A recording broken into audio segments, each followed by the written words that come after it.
Hello fellow nerds. Today I would like to show you my humble dice collection.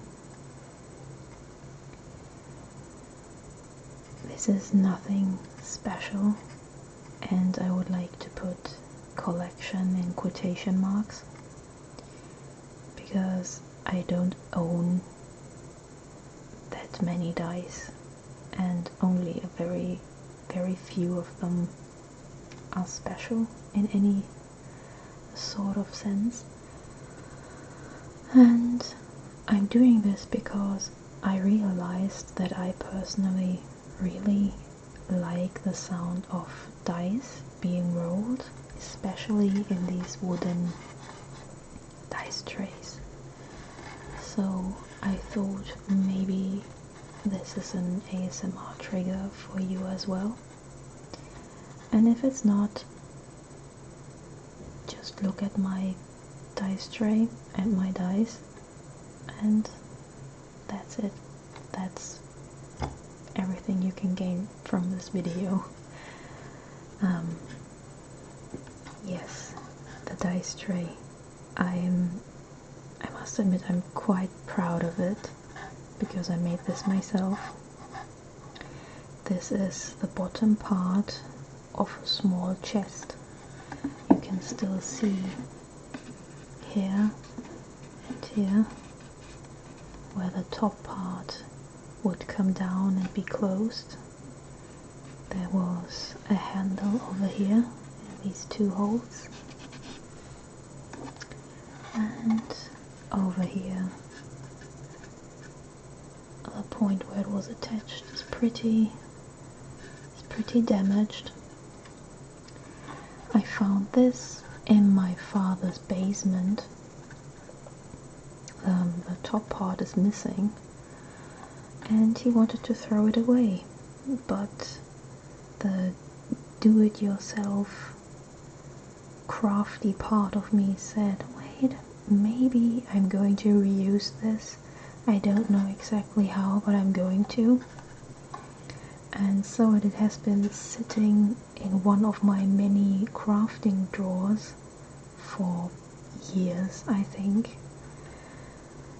And then I started playing Dungeons and Dragons. And before I started playing myself, I used to watch others play D&D on YouTube and Twitch. I guess you know which program I'm talking about. It's Critical Role, of course, and High Rollers. And I always envied them for having these very beautiful dice trays. And when I looked them up, I realized they are really expensive. So I refrained from buying one myself. Instead, I made this. So, I painted it blue. It's just simple acrylic paint, nothing fancy. It sticks okay to the wood. It needs some sort of top coat, I assume, but I'm okay with it for now. The inside is black, as you can see. And I put some sheet of this rubbery type of foam down here, because rolling dice on wood is way too loud, especially when I'm DMing. I don't want my players to know every time I roll something. So maybe I'll have to cover the sides of the tray with foam as well, because it's still pretty difficult to sneakily roll a perception check or roll for a random encounter or something. So I know many people enjoy tapping sounds. I personally don't get anything from tapping, but if this is your type type of trigger, you're welcome. So, the dice I regularly use are, as you can see at the side, plain black and white dice. Nothing special about these. I bought a set of black, white, red, blue, green and purple dice on the internet for my first session, because I knew my friends didn't have any themselves. None of my friends had played Dungeons and Dragons before, even though 2 of them are avid tabletop players. So I bought a set of dice for everyone. I mean, I keep them, but they can use them. Luckily, they don't believe in dice luck. So I keep these for myself, and my friends get to play with the colorful ones.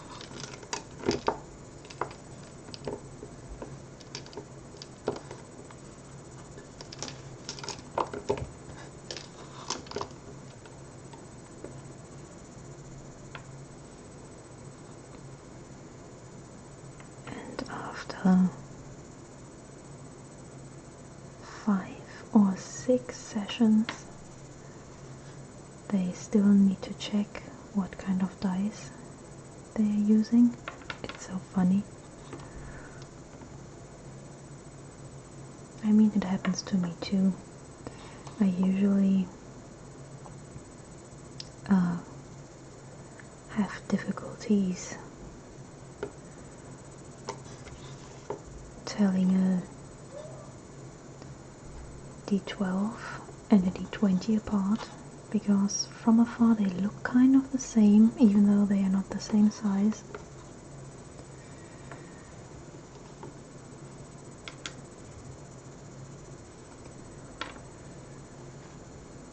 But this is all a matter of practice.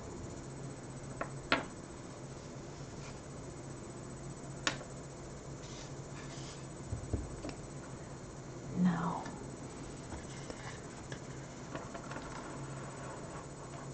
I have already told you that I watch Critical Role, and I firmly believe in supporting your favorite creators, be it by subscribing to their Twitch channel or using your Amazon Prime Twitch subscription, or buying their merchandise, watching their shows, liking their videos. And at some point I decided that I would support them by buying their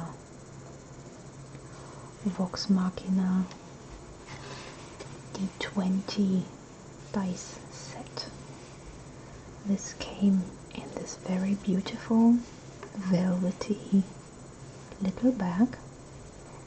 It has the Vox Machina emblem on both sides. Now, I don't really like the color scheme. I would never put orange on purple, but to each their own. I do like the purple. I would have gone with with silver to go on top of it, but you know, still very pretty. Now, as I said, this is just a D20 set, so let's have a look at the D20s. Oh, this is out of focus. That's not helping.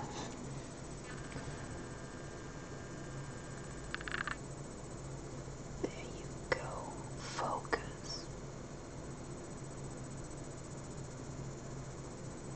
Now this camera is supposed to come with autofocus, and I did enable that, but it's not doing the thing.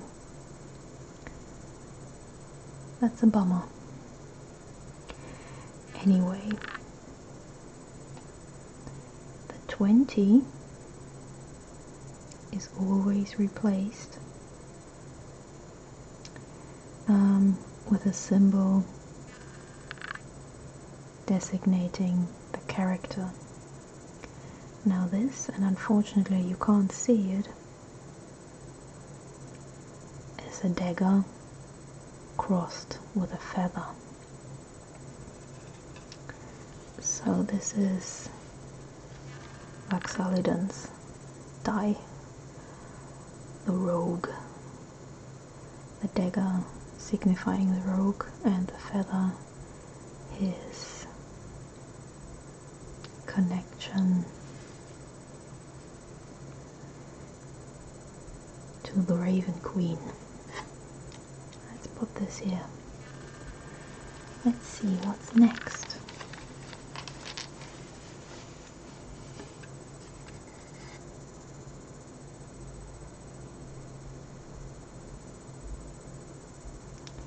This is pretty, and again, I'm sorry that it doesn't autofocus.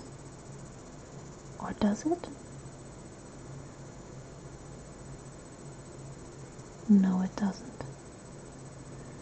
That's annoying, but that's okay.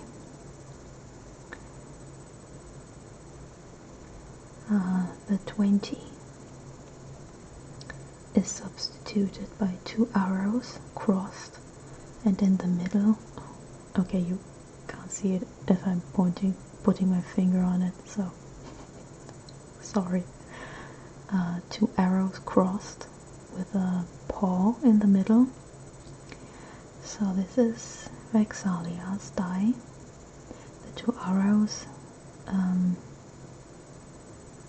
signifying her being a ranger, and the paws for Trinket the bear.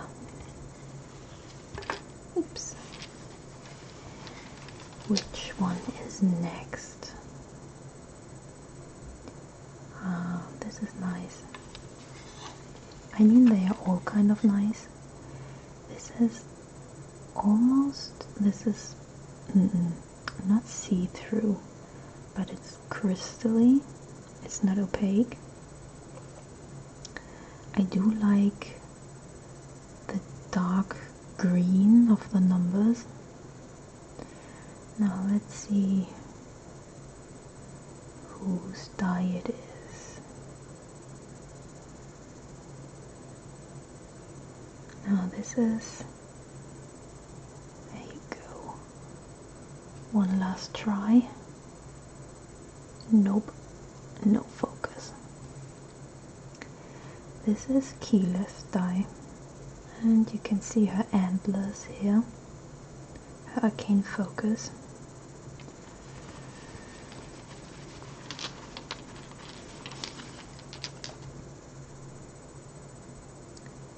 This is my favorite one. This is dark blue with golden numbers, and there's a DM screen instead of a 20, so this is the DM's die, which I usually use along with my set of black and white dice.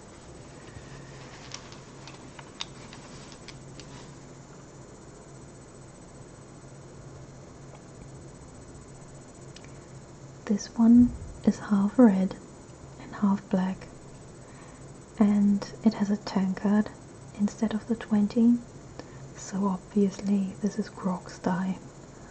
Grog's strong jaw, who likes ale and lady favors.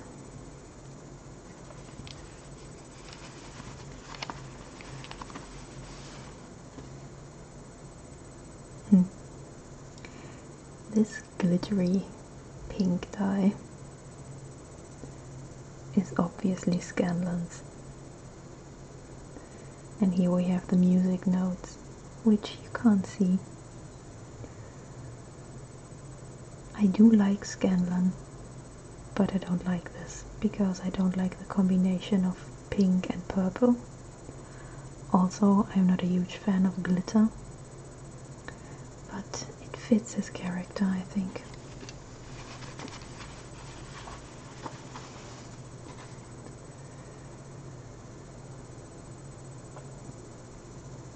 Now, this is a very light pink with white numbers, and I think the symbol here is supposed to symbolize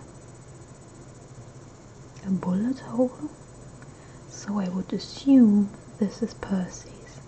And I'm not going to say his whole name because I don't remember it. It was something along the lines Percival, de Rollo, Frederick von Muselstein, de Rollo the Third. De Rollo is at the end. Anyway, this leaves the final die.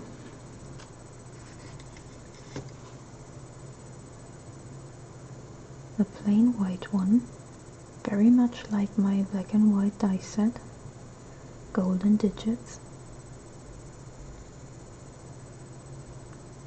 and instead of the 20 there's a glowing maze, which leads me to believe that this is Pike Trickfoot's die,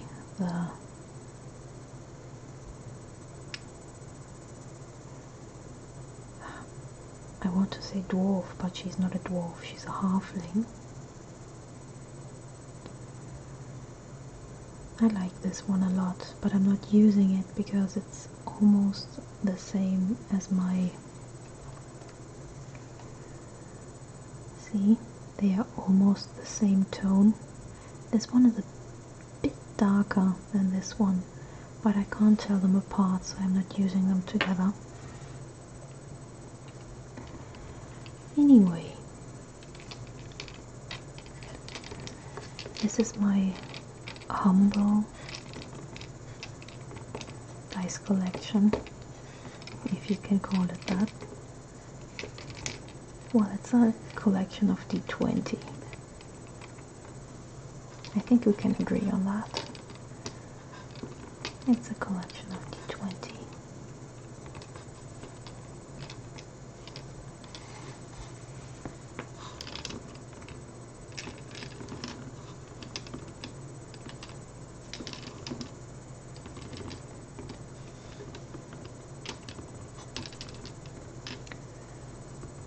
When I put my dice tray on the ground with dice in it, my cat uses to just push them around a bit like this. He's not violently playing with them or biting them. He's just very gingerly pawing them. He's very considerate when it comes to touching things. Even when he pushes things off my table, he's very careful when doing so.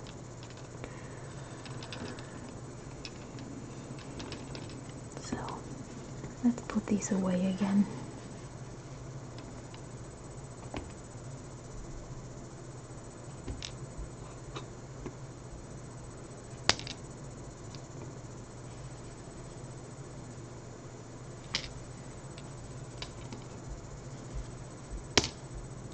Wow, that was loud. Excuse me.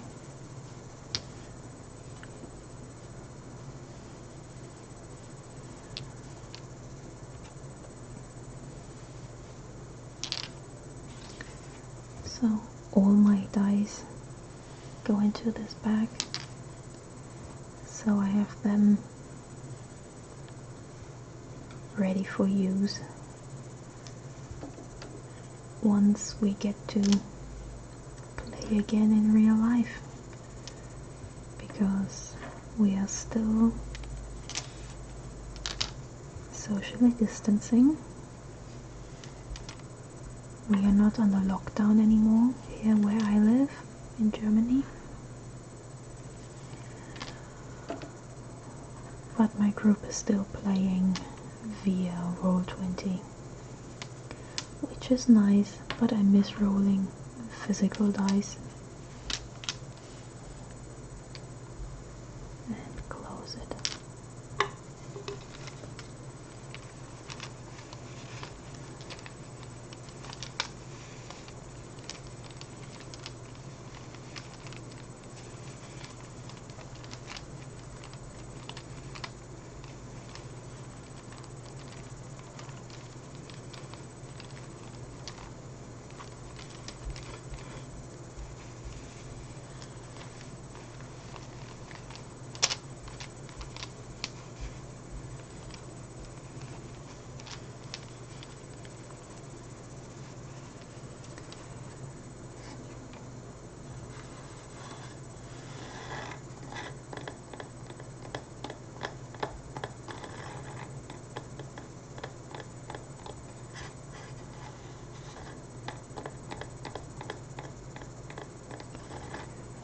So, that's it for today. Thank you very much for spending your time with me. I wish you a pleasant day or a pleasant night if you have been using this video to fall asleep. And see you again next time. Bye bye, fellow nerds.